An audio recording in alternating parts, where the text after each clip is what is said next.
누구는 치료를 하지 말라고 하고 누구는 치료를 빨리 하라고 하고 정말 헷갈리게 하는 이야기들이 많은 것 같습니다. 오늘 이 영상 하나로 제가 다 정리를 하도록 하겠습니다. 일단 저는 어떤 것이 충치다 아니다 이것은 별로 중요하지 않다고 생각을 합니다. 충치를 치료한다는 것은 합리성의 개념으로 접근을 해야 된다고 생각을 하는데요. 즉 충치 치료를 통해서 환자분들이 얻는 이득과 손실을 따져보고 치료를 결정을 해야 된다고 생각을 합니다.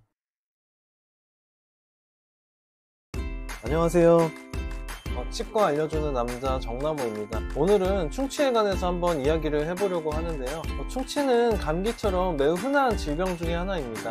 다들 치과에서 생각지도 못하게 충치를 발견하고 당황하셨던 경험이 한 번쯤은 있으실 거라고 생각을 해요. 그리고 생각보다 비싼 충치 치료 비용 때문에 또 한 번 놀라곤 하는데요. 치과에서 가장 많이 하는 치료 중 하나인 충치 치료. 오늘은 환자분들이 갖고 있는 이 충치 치료에 대한 궁금증을 제가 한번 해결해 보려고 합니다. 충치에 관한 다양한 이야기를 들으셨을 텐데요. 누구는 치료를 하지 말라고 하고 누구는 치료를 빨리 하라고 하고 정말 헷갈리게 하는 이야기들이 많은 것 같습니다. 오늘 이 영상 하나로 제가 다 정리를 하도록 하겠습니다. 충치가 무엇이고 왜 생기고 그리고 그 단계가 어떻게 되는지는 식상하게 이야기하지 않도록 하겠습니다. 왜냐하면 이런 사항들은 검색을 해보면 너무 쉽게 찾을 수 있는 내용들이기 때문이죠. 또한 충치 치료에 대한 것들은 생각보다 복잡한 것들이 많아서 치료 방법에 대한 상세한 것들을 그냥 치과 의사를 믿고 진행을 하는 것이 저는 좋다고 생각을 합니다. 환자분들이 궁금해하는 것은 바로 충치 치료를 해야 되냐 일 것 같은데요. 일단 저는 어떤 것이 충치다 아니다 이것은 별로 중요하지 않다고 생각을 합니다. 이게 무슨 소리냐고요? 충치를 치료한다는 것은 합리성의 개념으로 접근을 해야 된다고 생각을 하는데요. 충치 치료를 통해서 환자분들이 얻는 이득과 손실을 따져보고 치료를 결정을 해야 된다고 생각을 합니다. 즉 충치라고 해서 무조건 치료하는 건 아니고요. 충치를 치료하는 것이 충치를 놔두는 것보다 환자분한테 이득이 된다고 판단이 될 때 치료를 하는 것이 좋다고 생각을 합니다. 즉 상황에 따라서 다를 수 있기 때문에 어떠한 영상에서는 치료하지 마라, 또 어떤 영상에서는 빨리 치료를 해라, 이렇게 헷갈리게 이야기가 나올 수 있는 겁니다. 이런 합리성을 기준으로 충치를 치료할지 결정을 할 때 고려해야 되는 사항이 딱 세 가지가 있는데요. 충치를 치료할 때 고려하는 첫 번째 고려사항은 바로 나이입니다. 나이에 따라 충치 치료 방법은 정말 다를 수 있는데요. 10대 아이들에게는 적극적으로 충치 치료를 권해드리는 편입니다. 하지만 7, 80대 연세가 있으신 분들한테는 충치 치료를 권해드리지 않아요. 나이가 어느 정도 있으신 분들은 충치의 활성도가 많이 낮기 때문인데요. 보통 연세가 있으신 분들은 충치가 더 이상 커지지 않고 그대로 있는 경우가 정말 많기 때문에 되려 초기에 충치를 치료하는 것이 오히려 환자에게 손해가 될 수 있습니다.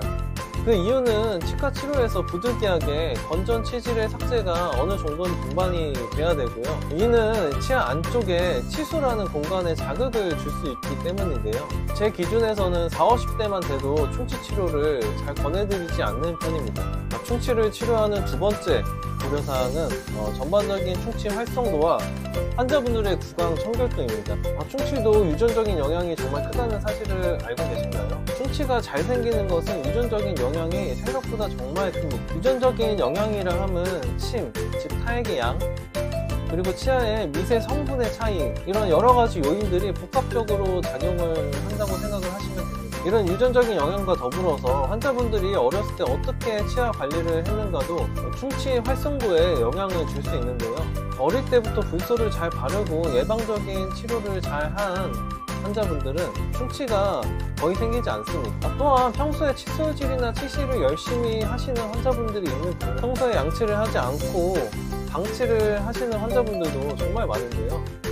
이렇게 타고난 부분과 이 후천적인 부분이 합쳐져서 사람마다 충치가 생기는 경향성은 정말 너무나 다릅니다. 어떤 분은 충치가 거의 생기지 않는 분들도 있고요. 또 어떤 분들은 대부분의 치아에 충치가 있을 뿐 아니라 충치의 진행 속도도 정말 빠른 경우도 있습니다. 충치가 거의 없고 충치 치료를 받은 경험이 거의 없는 환자분들한테는 충치를 초기에 치료할 필요성은 없습니다. 하지만 전반적으로 이미 충치가 많은 상태고 치료를 받은 경험이 정말 많은 환자분이라면 초기 충치라도 되도록 빨리 치료를 진행하는 것이 좋은데요.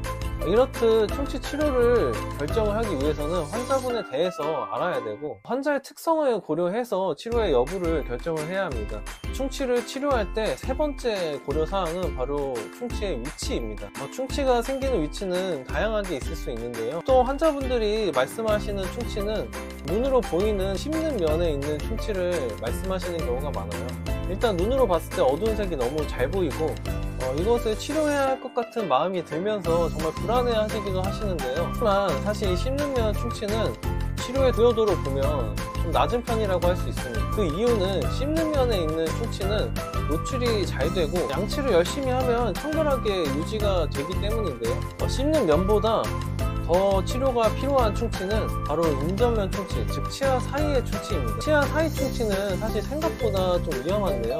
치아 사이에는 정말 미세한 치태들이 많이 들어가서 잘 닦이지 않는 경우가 많기 때문에 깨끗하게 유지되기가 힘든 경우가 많습니다. 치아 사이 충치를 관리하기 위해서는 치실의 사용이 정말 필수적이지만 사실 환자분들이 직접 치실을 한다는 것은 쉬운 일은 아니기 때문에 초기 충치라도 치료를 권해드리는 편입니다. 같은 이유로 제일 깊이 있는 큰 어금니는 양치가 잘 안 되는 부분이기 때문에 충치 치료를 좀 권해드리는 편인데요. 그와 반대로 앞쪽 어금니나 앞니 쪽은 충치 치료를 잘 권해드리지 않는 편입니다. 이상 오늘은 치과에서 가장 논란이 많이 되고 환자분들이 궁금해하시는 충치를 치료할 때 고려해야 되는 세 가지 요소에 대해서 한번 알아봤는데요. 정리를 하자면 환자분의 나이가 어리거나 충치 활성도가 높고 관리가 잘 안 되는 환자분일수록 또 충치의 위치가 관리하기 힘든 위치일수록 충치를 초기에도 빠르게 치료를 하는 것을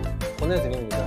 충치와 관련해서 혹시 궁금한 사항이 있으시면 댓글로 달아주시면 제가 친절하게 알려드리도록 하겠습니다. 사람마다 생각의 기준은 다를 수 있고 제 말은 정답이 아니니까요. 참고사항으로만 봐주셨으면 좋겠습니다. 이상 오늘 영상이 충치를 치료하려는 많은 분들에게 조금이라도 도움이 됐으면 합니다. 그럼 저는 다음에 더 유익한 정보로 인사드리도록 하겠습니다.